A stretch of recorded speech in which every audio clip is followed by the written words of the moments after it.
दोस्तों, मैं आज आपसे एक ऐसे इम्पोर्टेंट टॉपिक पे बात करने जा रहा हूँ जो आजकल बहुत ज़्यादा प्रचलन में भी है और लोग बहुत ही मिसगाइडेड हैं उसके बारे में।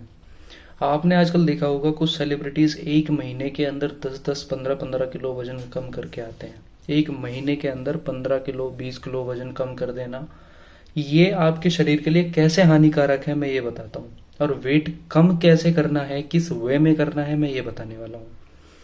सबसे पहले, अगर आप एकदम से फास्टिंग पे जाते हैं, यानी कि आप मील स्किप करने लगते हैं, आप जितना खा रहे थे आप उससे बिल्कुल 100% से 20% पे आ जाते हैं, तो होता क्या है कि जो आपके शरीर में कीटोन बॉडीज होती हैं, कीटोन बॉडीज मतलब ये वही बॉडीज होती हैं जो हमारे डायबिटीज़ मेलाइटस में, हमारे यूरिन में डिटेक्ट करी जाती हैं। जब भी किसी को शुगर होता है ना, तो उसके यूरिन में कीटोन बॉडीज देखी जाती हैं कि कीटोन बॉडीज हैं या नहीं है। अगर कीटोन बॉडीज हैं तो उस बंदे को डायबिटीज मेलाइटस पॉजिटिव माना जाता है, अगर नहीं है तो इट्स ओके। जब भी हम फास्टिंग में जाते हैं उस समय में हमारा जो स्टोर्ड ग्लूकोज ग्लाइकोजन की फॉर्म में हमारे लिवर में रहता है, उस लिवर में से वो ग्लाइकोजन टूटना शुरू होता है। अगर हम एक टाइम के बाद भी अपने शरीर को खाना नहीं देते हैं और लगातार ग्लाइकोजन ब्रेक डाउन करवाते चले जाते हैं, तो होता क्या है, हमारा मसल ब्रेक डाउन शुरू हो जाता है। और जैसे ही मसल ब्रेक डाउन शुरू हुआ, वहाँ कीटोन बॉडीज बनना शुरू हो जाती हैं और वो हमारे ब्लड पीएच को बढ़ाने लगती हैं। जैसे ही हमारा ब्लड का पीएच बढ़ा, हमारा किडनी फेलियर और हमारा शरीर डायबिटीज की ओर जाना शुरू हो जाता है। यानी कि हमारा जो बॉडी होम्योस्टेसिस है, जो एक बैलेंस है, वो बिगड़ना शुरू हो गया है। हमें लगता है कि हमारा वेट कम हो रहा है, बट असल में हमारी मसल टूट रही है। वो हेल्दी वेट लॉस नहीं है। फर्स्ट ऑफ ऑल तो ऐसे वेट कम नहीं करना है कि आपको डाइट स्किप करनी है और आपको कुछ भी नहीं खाना है, आप लेग्जेटिव्स पे चल रहे हो, ऐसे वेट कभी कम नहीं करना है। First thing. सेकंड थिंग आती है, अब क्या कम करना है तो कैसे करना है। उसके लिए बेस्ट है कि आप कैलोरी को कैलकुलेट करें कि आपके शरीर को कैलोरी की आवश्यकता कितनी है। जैसे कि ऑन एन एवरेज, जैसे मैं एक आयुर्वेद स्टूडेंट हूँ, तो एक स्टूडेंट को लगभग लगभग 2100 या 2200 मेरे शरीर के हिसाब से कैलोरीज दिन भर के लिए चाहिए होती है। अगर आप उससे ज़्यादा खाते हैं तो वो calories as a fat cell आपके शरीर में डिपॉजिट होगी, तो आपका वेट गेन होगा। That's clear as that.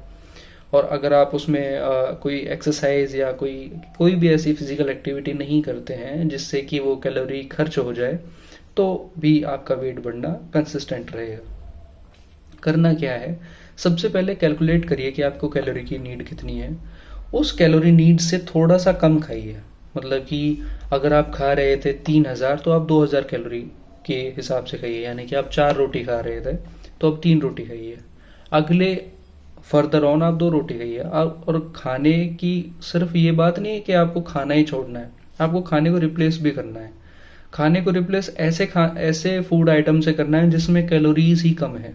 जैसे 0 कैलोरी फूड्स होते हैं, लाइक जैसे रफेज होता है, जैसे सैलेड्स होते हैं, इनमें कैलोरी बहुत कम रहती है लेकिन आपकी भूख को मिटाने का काम करते हैं ये। तो इसमें क्या रहता है कि जो आपका मेटाबॉलिज्म है दैट वो पूरा बैलेंस रहेगा, लेकिन आपके शरीर को नुकसान नहीं होगा कैलोरी डेफिसिट जाने पे। आपके शरीर को ये पता है कि हमें धीरे धीरे धीरे धीरे फैट सेल को रिड्यूस करना है। कभी फैट सेल मरती नहीं है, फैट सेल का साइज ही कम होता है, ये ध्यान रखना। तो पॉइंट इज दैट आयुर्वेद कभी भी नहीं कहता कि आप खाना छोड़ दो। आयुर्वेद कहता है एक्सरसाइज करिए। आयुर्वेद कहता है कुछ ऐसे ड्रग्स आप यूज़ कर सकते हैं, जैसे कि त्रिफला आप खाली पेट सुबह सुबह यूज़ कर सकते हैं गर्म पानी से। और शिलाजीत का सेवन आप कर सकते हैं, मूंग की दाल का पानी, जौ का दलिया, अग्निमंथ से भावित शिलाजीत आता है मार्केट में, वो आप यूज़ कर सकते हैं। तो बहुत हेल्प होती है आपके मेटाबॉलिज्म को बैलेंस करते हुए आपका वेट लॉस करने में। सो ये that is not the matter like छोड़ दिया और एकदम से आप कोलैप्सिंग की स्टेज तक आए और आपको अच्छा लगने लगा कि मेरा तो वेट कम हो गया। होता क्या है कि एकदम से जैसे इन सेलिब्रिटीज़ करते हैं, वेट कम हो जाता है, फर्दर ऑन उनके शरीर में कमजोरी आना शुरू हो जाती है, उन्हें वीकनेस फील होती है और वो फिर से इनटेक शुरू कर देते हैं खाना ये सब उल्टा सीधा, और वापस उनका weight back to the normal आना शुरू हो जाता है। That is not the actual the जो होना चाहिए। तो मैंने बताया क्या, proper exercise, proper calculation of your calories, proper intake of the food, fats कम कर देने हैं, मीठा कम कर देना है, और खाना है क्या, दलिया,